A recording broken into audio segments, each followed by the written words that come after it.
Real quick, I want to tell you about a free webinar I'm hosting on April 25th at 1 p.m. Eastern Time called Repurposing Content for Your Podcast. Depending on the guru of the day, you need a podcast, you need to be on TikTok, you need to be posting on LinkedIn, and don't forget your own blog and newsletter. And this can lead to burnout fast. But I'm here to tell you a better way.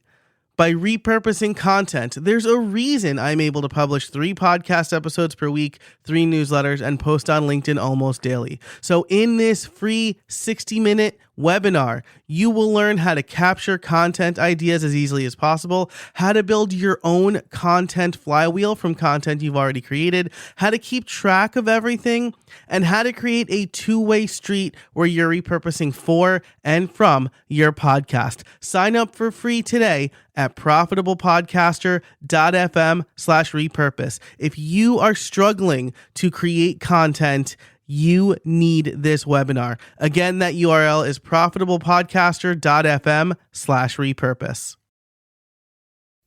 Recently on Twitter, I asked a series of questions around podcasting, the challenges of podcasting, and what would make podcasting easier. The conclusion I came to based on the answers I got was that consistency is the biggest problem and pitfall for podcasters or would-be podcasters. And as someone who puts out 3 weekly shows, I totally get that. Podcasting can be a grind, which is why 70% of podcasts don't make it past 7 episodes. So this week, I decided to put together some of my best tips to avoid the dreaded podfade and be a consistent podcaster. But before we get to the intro, I do want to tell you about a free resource I have to help with one of the toughest parts of being consistent: coming up with fresh episode ideas. If you go to makemoneypod.com/ideas, you can get my free PDF of 52 plus episode ideas. If you have a weekly show, that is more than a year's worth of content. That free resource again is over at makemoneypod.com/ideas to get those creative juices flowing and to get 52 plus ideas for potential podcast episodes. All right, now let's get into the intro. Welcome to Make Money Podcasting, the podcast that teaches you monetizing your show is no longer just about getting sponsors. On this show, you'll learn tried and true methods to increase your revenue and turn your podcast from a money pit into a money maker. Hi, I'm your host, Joe Casabona, and I've been able to make 6 figures with my podcast. I'll share everything I know with you here on Make Money Podcasting, presented by Nexus and Podcast Liftoff. All right, now let's get into those ideas for fighting the dreaded pod fade and for being a consistent podcaster. The first is to define your podcast, something that we talked about back in episode 1. Define your podcast. Define your purpose, your format, and even your schedule. Remember that you don't need to publish weekly to start off, and that you could always experiment. Your format is a great place to experiment. If you are doing an interview show but you can't line up a guest, try a solo episode or a news roundup. As a matter of fact, the idea that I had for this week was to look at a new set of data from Infinite Dial about podcast super listeners, but I know that soon they'll be releasing their full podcast statistic report in the state of podcasting. So I tabled that, but seek inspiration from other places, work on different formats. I think you should pick 2 or 3 formats that you think you'll be able to do well. Next up is batch your content. If you're pre-launch, which is the best time to batch your content, you should have 10 to 12 episodes ready for publish on the day you launch. This gives you 3 months or more, if you publish less than weekly, of lead time and saved up content, and so you can be ahead of your publishing schedule. You can also look at how current episodes are doing while you come up with the next batch of content. And if publishing 10 to 12 episodes or producing 10 to 12 episodes at a shot sounds daunting to you, remember to start slow and have shorter episodes focusing on what you know, or have focused episodes. Having a batch of easy episodes that are timeless means that you have some podcast savings, quote unquote, for when you don't have something to publish. When it's post-launch, after your show has gone live and your episodes are publishing, it's important to set time aside on your calendar dedicated to content if, like me, you're producing 4 to 5 pieces of content a week. That's podcast, YouTube video, blog post, etc. Even for news-based shows, you can get ahead by having a few timeless episodes. This is something I'm doing with my WordPress podcast, WP Review. I'm in the process of pre-recording more solo episodes to have them ready for all of my podcasts so that I have some margin. And even though WP Review sometimes covers news, I can have things like my top 10 plugins or how to evaluate hosting. These are things that are more timeless. Of course, it can be hard to get motivated to produce one piece of content, let alone multiple pieces of content in a single shot. And that's why idea capture is also really important. So my next piece of advice for you is to capture every idea you have. You can't create content if you don't know what to create. That's why I've put processes in place to capture every idea I have, no matter what I'm doing. I recommend keeping a notebook handy or a note on your phone at the ready. On iOS, you can have a single note that you just can tap on and start typing.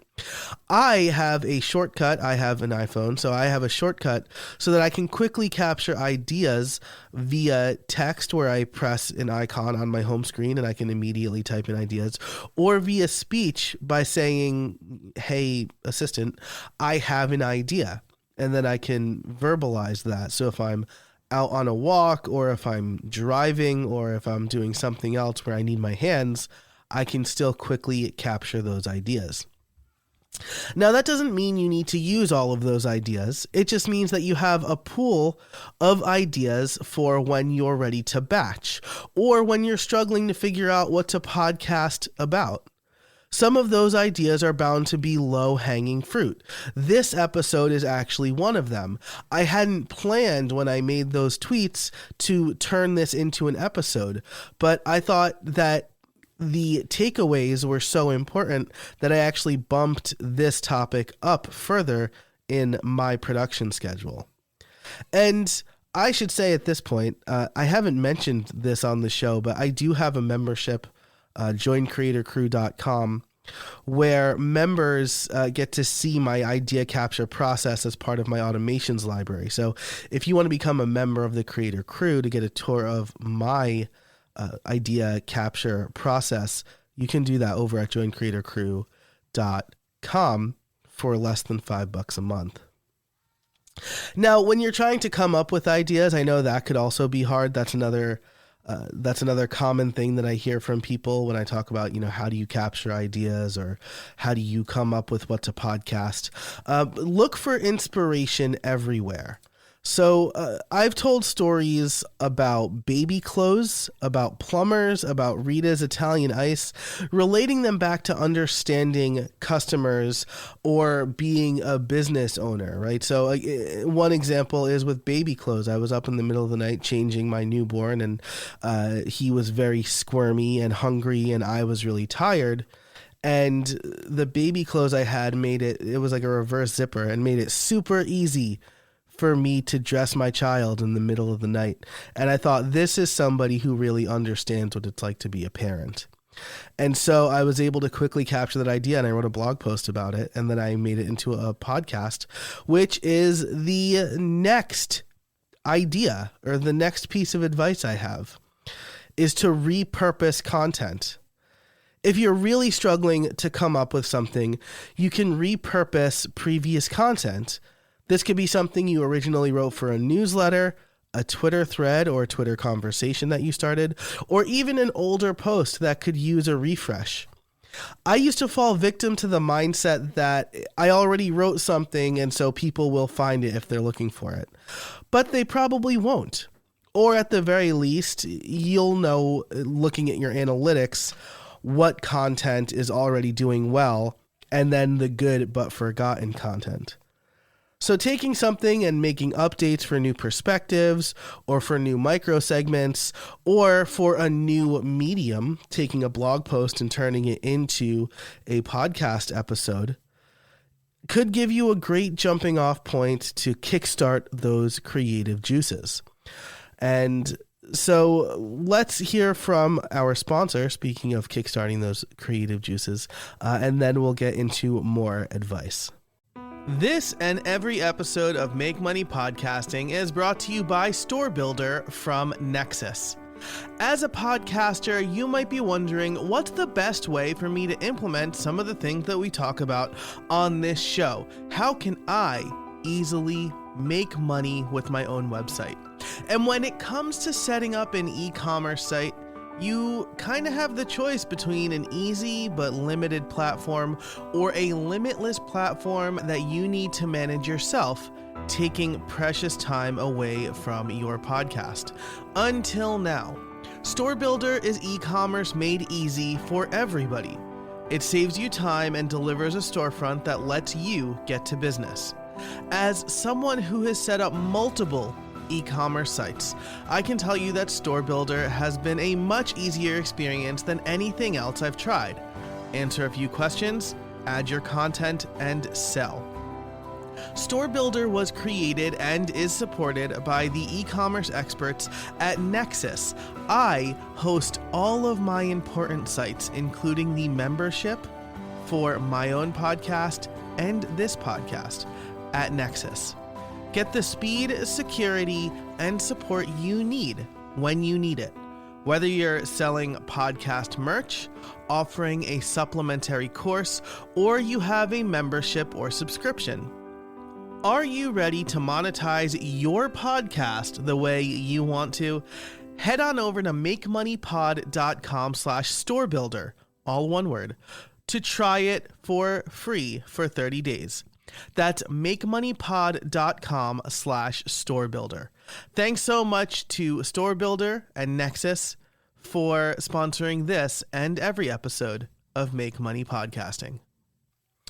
Once you do have a back catalog of content and you're repurposing and batching, you need to create a schedule that works for you. You don't need to publish weekly. I know a lot of podcasts do, my podcasts do, but you don't. When I first started How I Built It, I intended to publish 3 out of 4 weeks per month at most. I went to weekly episodes when I started booking more interviews than I thought I would get. Plus, I got sponsors. Those two things made it feasible for me to do a weekly show. On the other hand, I recently took my YouTube channel from weekly to fortnightly. Once per week turned out to be too much for me for producing videos, and I wasn't putting out the kind of quality videos I wanted to. If we look at some hugely popular podcasts, there are some that publish multiple times a week, like Stuff You Should Know, but there's also hugely popular podcasts that only publish monthly. My favorite monthly podcast is Cortex with CGP Grey and Mike Hurley. Hugely popular, and they publish once a month. The goal here is to make sure you have the right content to talk about, and you manage the expectations of your listeners. So when you're working on your schedule, figure out what you can comfortably publish. Some of my favorite shows, like I just said, publish monthly, and that's perfectly fine for them. All right, so you have your batched content. You have a schedule. Now you need to block time on your calendar, or I should say you have your ideas and you have your schedule. Now you need to block time on your calendar. The final step when you have those other pieces in place is to make sure you have time to create the content. I have times, Mondays and Thursdays in the morning, that are dedicated to my own content creation. Getting it on your calendar and treating it like any other project allows you to get into the right mindset. Knowing Mondays are content days means going into my office knowing what I'm working on that day. Now, my next piece of advice here is to outsource what you can. I know if you're not making money, it's harder to spend money, but hiring an editor or a VA to do some of the tasks can be a huge time saver. I knew early on that editing would be the biggest hurdle for publishing for me. After spending too much time editing episode 3 of How I Built It, I hired an editor and I never looked back. Now I pay around $40 to $50 for something that took me 2 hours or more to do. That's time that I could spend promoting, booking guests, writing scripts, recording more episodes, or finding sponsors. Now, automating is a low-cost way to take things off your plate if you don't want to hire a person. It's a way of outsourcing certain tasks to a computer. And the less that you have on your plate, the more time that you have to create. So those are your workflow pieces of advice. Capture ideas, batch your content, put it on your calendar, create a publishing schedule that works for you, and outsource what you can. But this next piece of advice is more about your mindset and managing expectations. And that's don't pay attention to downloads. It's easy to think you'll launch a podcast and you'll start to see money come in with sponsors and memberships, or that your downloads will skyrocket. You have 5,000 Twitter followers, so you'll get at least that many downloads per episode. But the truth is that podcasting takes time, work, and consistency. Podcasts that don't make it to 8 episodes never had a shot at growing. Downloads can be the most demoralizing stat for new podcasters, so I say ignore them. Right before this episode, I checked in on the downloads for this, and as I record this, I'm getting, 20 to 40 downloads per episode. But I know that this is a new show, and it's going to take time for people to discover it. It's going to take me time to figure out what people want from this show. So the most important thing to do is keep publishing, see what resonates, get feedback from your audience.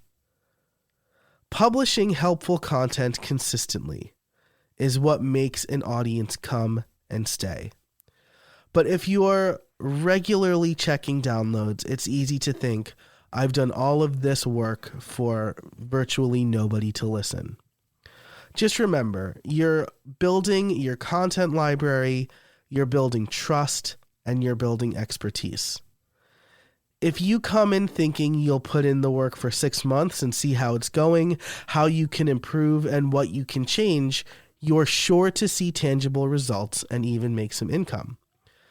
And that is, I think, something really important for podcasters to remember.